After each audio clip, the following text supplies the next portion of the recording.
S C Verma chapter 2 problem number 6। Problem में दो vector का मैग्नीट्यूड गिवन है और उसका रिजल्टेंट गिवन है। हमें वेक्टर के बीच का एंगल फाइंड करना है।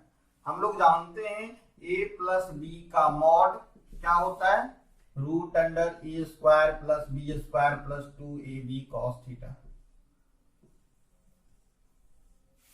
अगर हम थीटा 0 मान लें तो इस केस में मॉड a प्लस बी क्या होगा, तो इस केस में मॉड a प्लस बी हो जाएगा a square plus B square plus 2ab cos 0। ये हो गया a square plus B square plus 2ab cos 0 1। ये हो जाएगा a प्लस बी का होल स्क्वायर। ये हो गया a प्लस बी। जब दो वेक्टर के बीच का एंगल 0 डिग्री होगा तो रिजल्टेंट क्या होगा, a प्लस बी। यहां पे अगर हम मान लें a 3 है b 4 है, अगर हम ये मान लें a 3 है b 4 है, तो mod of a plus B 7 हो जाएगा। कब, जब थीटा 0 डिग्री हो। तो यहां पे रिजल्टेंट 7 है, 7 यूनिट। प्रॉब्लम सी में 7 यूनिट है। तो यहां पे इस केस के लिए थीटा कितना होना चाहिए, 0 डिग्री होना चाहिए। ऐसे ही अगर हम मान लें थीटा 90 है, क्या मान लें 90 है, तो थीटा अगर 90 होगा तो मॉड a प्लस बी क्या होगा, यहाँ पे cos 90 हो जाएगा और cos 90 0 हो गया। अब ये हो गया रूट अंडर ए स्क्वायर प्लस बी स्क्वायर। जब थीटा 90 होगा तो मॉड a प्लस बी क्या हो जाएगा, रूट अंडर ए स्क्वायर प्लस बी स्क्वायर। इस केस में अगर हम देखें तो 3 square plus 4 square equal to 9 plus 16 equal to 5। अगर थीटा 90 हो जाए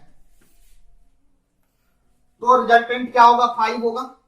अब यहां पर हम देख रहे हैं रिजल्टेंट क्या है, 5 है।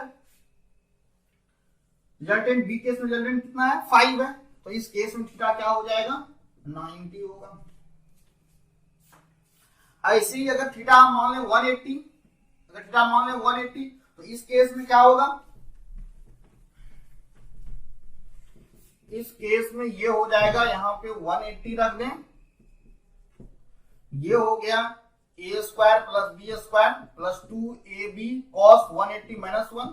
ये हो गया a square plus B square minus 2ab, a minus b का होल स्क्वायर। ये हो गया a माइनस बी का मॉड। तो थीटा अगर 180 है तो रिजल्टेंट क्या होगा, mod of a minus b. यहां पे a 3 है b 4 है, तो मॉड a माइनस बी क्या होगा, मॉड 3 माइनस 4 इक्वल टू 1। और यहां पे 1 यूनिट है। तो इस केस में थीटा कितना होगा, 180 होगा। अगर ये हमें याद है, अगर ये रिजल्ट हमें याद है, if theta equal to 0 degree mod of a plus B equal to a plus B. If theta equal to 90 degree mod of a plus B equal to root under A square plus B square. If theta equal to 180 degree then mod of a plus b equal to mod of a minus b। अगर ये result हमें याद है तो इसका answer direct हम लिख सकते हैं थीटा इक्वल टू 0, और इसका आंसर डायरेक्ट लिख सकते हैं थीटा इक्वल टू 90, और इसमें डायरेक्ट आंसर लिख सकते हैं थीटा इक्वल टू 180। अगर ये रिजल्ट हमें याद नहीं है तो हमें ये यूज करना पड़ेगा, mod of a plus B equal to root under A square plus B square plus 2ab cos theta. अब प्रॉब्लम a को सॉल्व करने के लिए mod of a plus B क्या है, 1 है, और ये a का वैल्यू 3 स्क्वायर, b का वैल्यू 4, 2a का वैल्यू 3, b का वैल्यू 4, और ये cos थीटा। अब इसको सॉल्व करेंगे और थीटा फाइंड करेंगे। ये हो गया 1 और ये सॉल्व करेंगे, ये हो जाएगा 25 और ये हो गया 24 cos थीटा।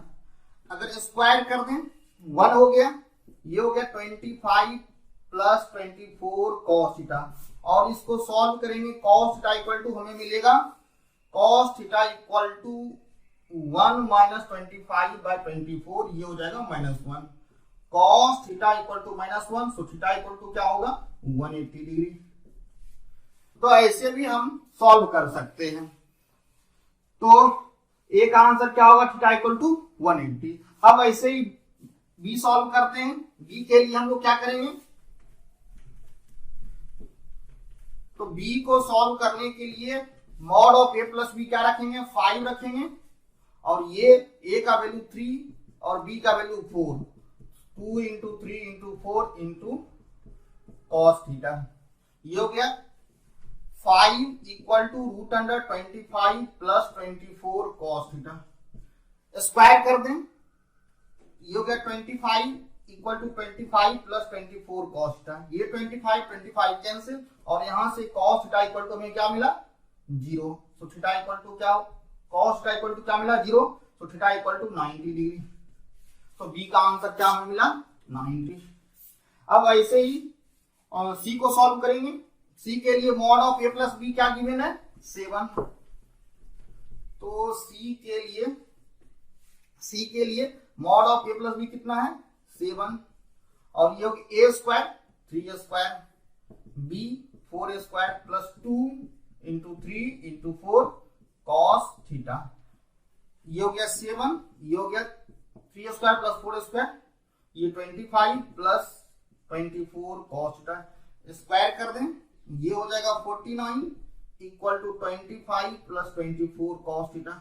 25 को लेफ्ट में ले आए, 49 minus 25 equal to 24 cos theta, और ये 49 माइनस 25 ये हो गया 24 equal to 24 cos theta. So cos theta equal to 1, so theta equal to 0 degree.